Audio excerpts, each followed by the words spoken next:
Anika papaya good milk soap இன்னும் வாங்கி use பண்ணாம இருக்கீங்க. நான் உங்களுக்கு வாஷ் பண்ணி காமிக்கிறேன் எப்படி இருக்குன்னு. இங்க பாத்தீங்களா, மேல பப்பாயா எக்ஸ்ட்ராக்ட், இங்க பாத்தீங்கன்னா நம்ம ஆட்டு பாலுங்க. இந்த மாதிரி 2 in 1 எங்கேயுமே கிடைக்காதுங்க. வாங்க நம்ம வாஷ் பண்ணுவோம். இப்படி எடுத்துருங்க. ரொம்ப நல்லா இருக்குங்க இந்த சோப். இதோட வாசம் பாத்தீங்கன்னா வார்த்தையே இல்லங்க. அவ்வளவு நல்லா இருக்கும் அதோட வாசம்.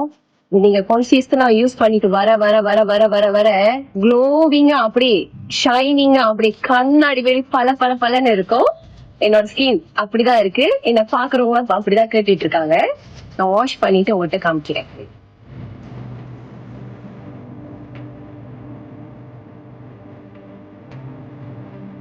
See? நான் முதல்ல பிஃபோர் காட்டுனதுக்கும் ஆஃப்டர் காட்டுறதுக்கும் அதே மாதிரிதான் அங்க இருக்கும். ஏன்னா நான் எந்த ஒரு ஃபில்டரும் எந்த ஒரு மேக்கப்பும் போடலைங்க. என்னோட ஸ்கின் டேமா இப்படிதான் இருக்கும். ஜாலிபி என்னைக்கும் மறந்துடாதீங்க. அதுவும் கன்ஃபியூஸ்லாம் எடுத்துட்டே வாங்க. பாய்.